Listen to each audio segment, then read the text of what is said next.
Pigmentové oleje sú novinka v portfóliu Tonu. Ich použitím dosiahneme zamatového hebkého povrchu, a to v rôznych odtieňoch. Týmto videom by som vám chcela priblížiť ich vlastnosti. Naše stolové pláty najčastejšie vyrábame z bukovej a dubovej škárovky, alebo po česky z párovky. Každá škárovka sa skladá z lepených hranolčekov a keďže je drevo prírodný materiál, je prirodzené, že hranolčeky pochádzajú z rôznych častí kmeňa. To ovplyvňuje aj ich rozdielnú nasiakavosť a preto po nanesení oleja môžu niektoré z nich byť tmavšie a niektoré svetlejšie. To sa nám prirodzene prejavuje aj na vzorkách z Collection Boxu, kde môžeme vidieť farebnú rôznorodosť na jednotlivých preglejkách, alebo po česky překliškách. Najlepšie to môžeme demonstrovať na tomto príklade oleja Earthy Brown V685, kde vidíme bukovú stranu vzorky, ktorá je farebne výraznejšia. Stačí však otočiť na stranu vzorky, kde je zobrazený dub v rovnakom odtieni. A môžeme vidieť, že farebná škála zostáva zachovaná. Líši sa však štruktúrou povrchu a to, čo olej zdôrazňuje. Pomockou pre zákazníka na definovanie farebnej škály môže byť teda porovnanie vzorky z oboch strán. Keď si objednáte vzorky olejov z Collection Boxu, slúžia skôr iba orientačne, než ako konkrétne zobrazenie farebnosti. Preto je dôležité usmerniť zákazníka pri výbere pigmentového oleja a informovať ho, že sa nejedná o finálny odtieň, ale iba o tón danej farby. Tu vidíme vzorky rovnakého odtieňa a síce sa každý trochu líši štruktúrou či tonalitou, vidíme, že v rámci celého stolového plátu sa nachádzajú na rovnakej farebnej škále. Je prirodzené, že sa vzorčeky líšia, pretože podobne sa líšia aj hranolčeky v stolovom pláte. Určite sa teda nejedná o chybu, ale o prirodzenú vlastnosť dreva. Je dôležité podotknúť, že niektoré vzorčeky môžu pôsobiť oproti stolovému plátu svetlejšie, pretože sú vyrobené z preglejky, ktorá má menšiu nasiakavosť oleja. Do nášho portfólia sme vybrali 5 pigmentových olejov. Sú inšpirované okolitou prírodou a našou továrňou, v ktorej už cez 160 rokov ohýbame drevo. Každá z týchto farieb je niečím špecifická a preto si ich popíšeme zvlášť. Pre všetky však platí, že na drevine buk je pigmentový olej intenzívnejší než na drevine dub. Buk má výrazne jemnejšiu a svetlejšiu štruktúru a i lepšiu nasiakavosť. Zatiaľ čo dub poznáme podľa žltého podtónu a výraznejších porov dreva, kde sa olej viacej vsiakne. Odtieň pigmentového oleja Smoky White V115 je inšpirovaný parou, ktorá vzniká pri naparovaní dreva pred ohýbaním, ktoré je pre nás tak signifikantné. Farebne zjemňuje štruktúru dreva a vnáša do nej studený odtieň. Intenzitu bieleného odtieňa je najlepšie zákazníkom vysvetliť na porovnaní s naturálnymi drevinami, pretože naturálne drevo je omnoho teplejšie než Smoky White. Platí to i pre drevinu buk i dub, avšak dub má o trošku teplejší podtón, pretože je prirodzene žltší ako buk. Keďže pigmentové oleje je možné si u nás objednať len pre stoly, poradíme vám i to, ako k ním skombinovať naše ďalšie produkty. Pokiaľ si zákazník vyberie pigmentový olej Smoky White V115 a preferuje studenejšie tóny, môže si k tomuto oleju vybrať pigment White C120 alebo Cloud Grey C139. Z látok môže siahnuť po vlnách z kategórie C, Arco Ice či Cleo Pero.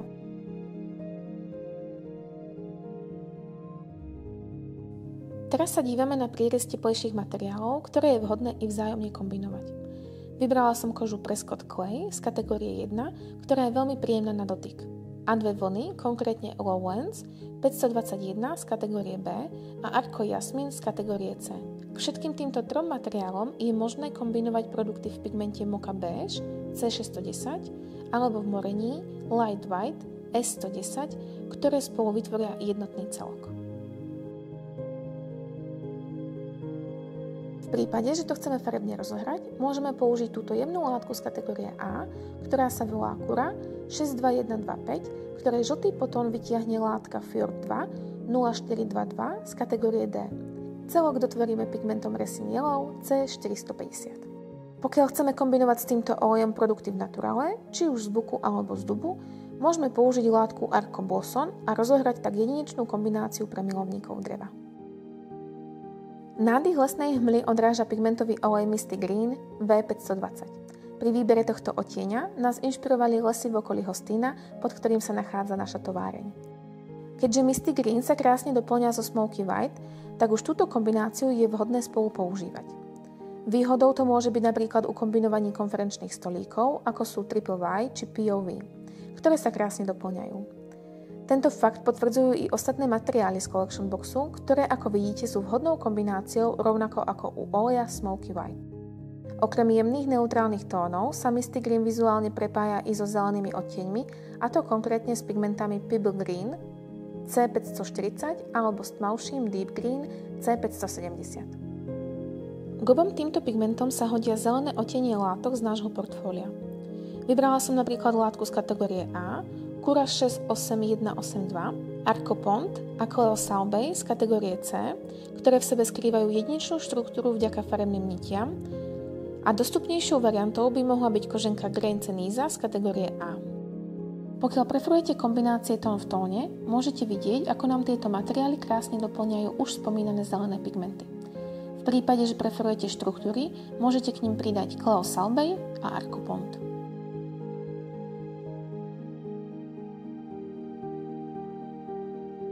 Inšpiráciou pre olej Stone Grey V170 bola taktiež príroda. Je nositeľom šedej špecifickej farby lesných kameňov. Môžeme ju definovať ako studený odtieň, ktorý podobne ako v prírode hádže odlesky do modra či do zelena. Keďže základom tohoto oleja je šedá, preto je jednoduché ho skombinovať so šedými pigmentami z nášho portfólia. Grey Shadow C180 a Moon Grey C150, ktoré krásne doplnia šedé látky z kategórie B, Lowlands 513 a 511. Pre vnesenie štruktúry odporúčam Arco Coast z kategórie C. Keďže som na začiatku spomínala, že k tomuto pigmentovému oleju môžeme kombinovať či modré alebo zelené odtiene, látka Cleo Kohl z kategórie C to len potvrdzuje. Pri výbere látky je totiž dôležité dívať sa na skladbu nití.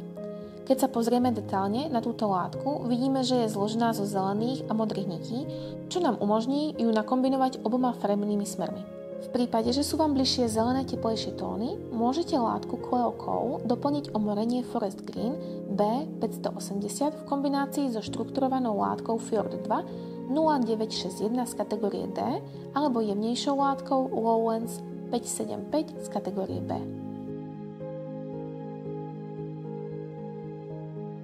Ak sa rozhodnete olej Stone Green prepojiť s modrými pigmentami, máme na výber Graphite Blue C270 alebo svetlejší odtieň Steam Blue C250, ktorý celú kombináciu rozjasní. Celok môžeme doplniť o látky z kategórie D Fjord 2, a to konkrétne o modrý odtieň 0751 a šedomodrý odtieň 0201. Pokiaľ by nám chýbala výraznejšia štruktúra, môžeme doplniť ešte Cleo Walnut z kategórie C.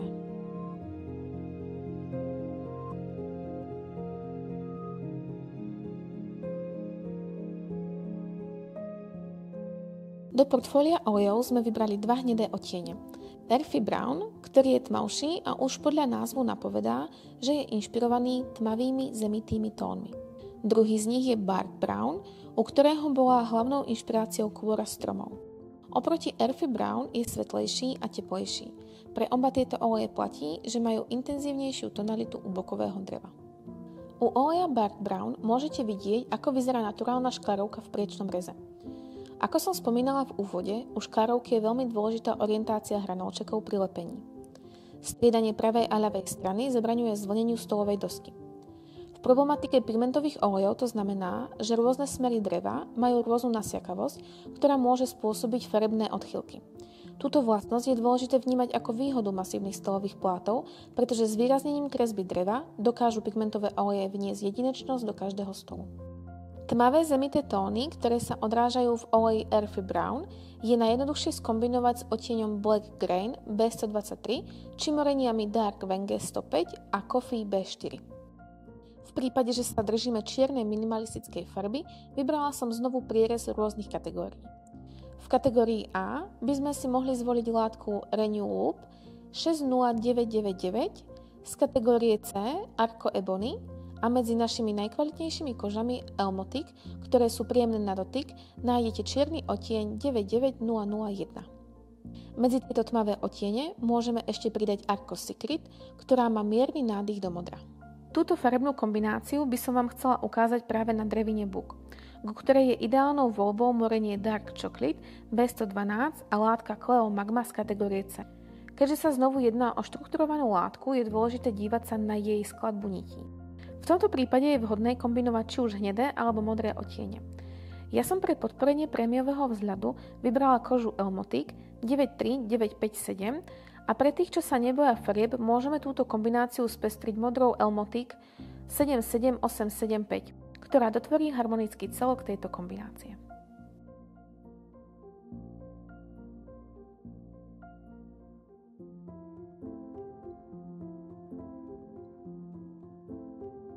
Kôra stromov bola hlavnou inšpiráciou pri výbere oleja Bark Brown V660. Jeho teplé podtóny najlepšie ladia s odtieňom morenia Nougat B114, či už v buku alebo dube. Skvelou kombináciou k moreniu B114 je látka Arcopont z kategórie C a koža Prescott Antelope z kategórie 1. Touto variantou určite neurobíte krok vedľa.